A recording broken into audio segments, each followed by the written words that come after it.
Sebelum mempelajari apa itu norma, mari kita lihat ulasan berikut ini.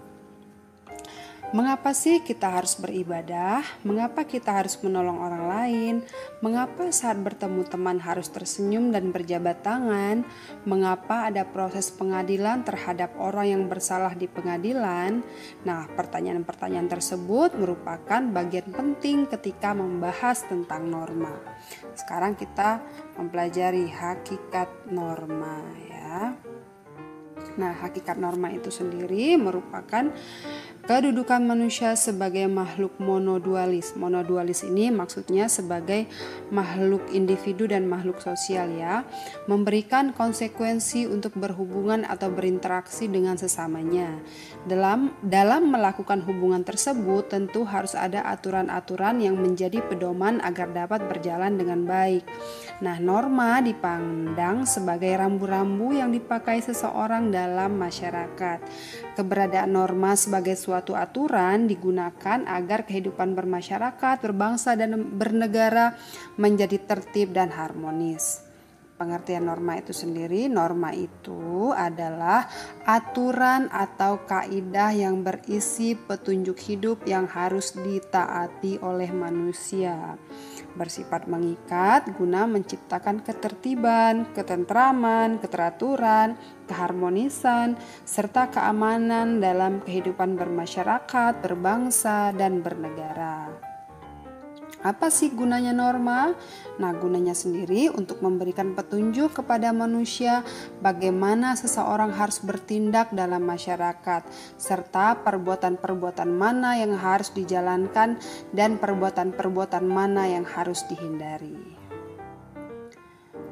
Oke, berikutnya ada 4 norma ya yang berlaku dalam masyarakat. Yang pertama adalah norma agama.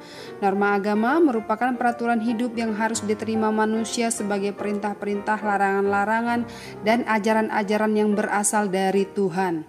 Norma ini bersifat dogmatis, artinya tidak boleh dikurangi dan tidak boleh ditambah. Maka setiap orang dituntut untuk menjalankan norma sesuai dengan agama atau kepercayaannya masing-masing. Karena didasarkan pada agama dan kepercayaan masing-masing, norma agama biasanya sudah diatur dalam kitab suci.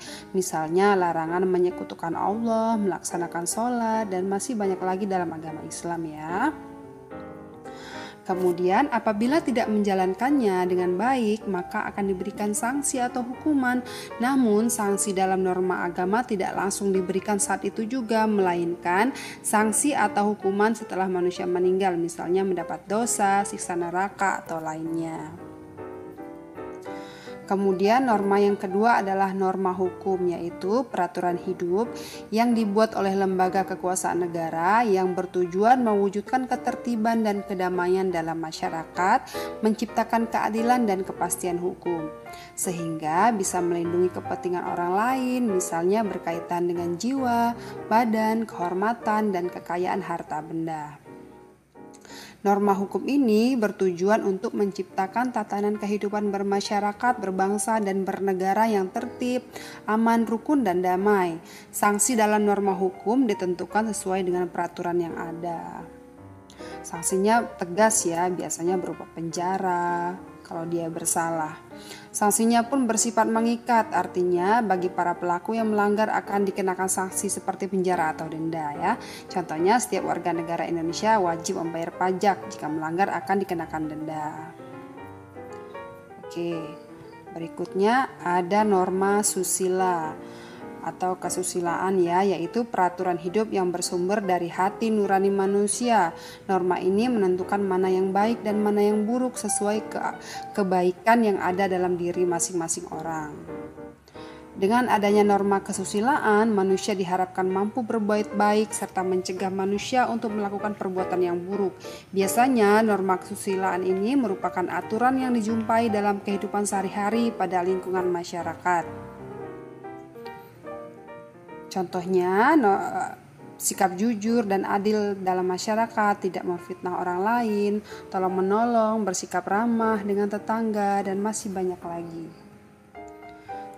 Nah, dalam norma kesusilaan ini tidak ada sanksi khusus yang diatur, namun kebanyakan sanksinya adalah sanksi sosial seperti dikucilkan dalam masyarakat.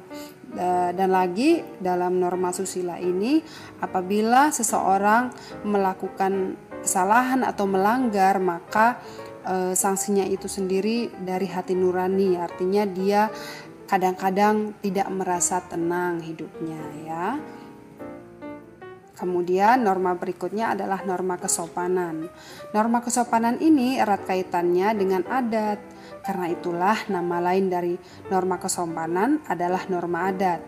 Dengan keadaan beragam suku dan budaya di Indonesia, norma kesopanan yang berlaku pun akan berbeda pada setiap masing-masing daerah.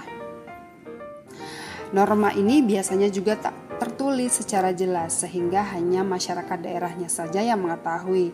Sanksinya pun juga menggunakan sanksi adat dan tradisi. Sebagai contoh, di Indonesia ketika memanggil nama yang lebih tua, kita menggunakan awalan sapaan seperti Pak, Bu, Om, Kakak, dan sebagainya. Bahkan di Jawa berucap dengan bahasa krama. Namun di negara lain, misalnya di beberapa negara Eropa Barat, kita memanggil orang yang lebih tua cukup dengan namanya. Norma kesopanan bersumber dari konsensus atau kesepakatan masyarakat. Kesepakatan tersebut diciptakan sejak lama yang mengakar dalam tradisi. Untuk mengubahnya biasanya memerlukan waktu yang sangat lama. Kesopanan sejalan dengan keelokan sehingga siapa yang melanggarnya dianggap tidak elok atau tidak etis.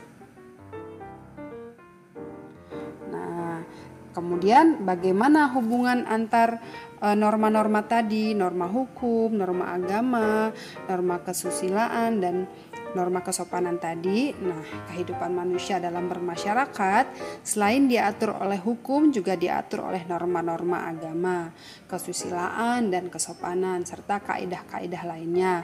Kaidah-kaidah sosial itu mengikat dalam arti dipatuhi oleh anggota masyarakat di mana kaidah itu berlaku.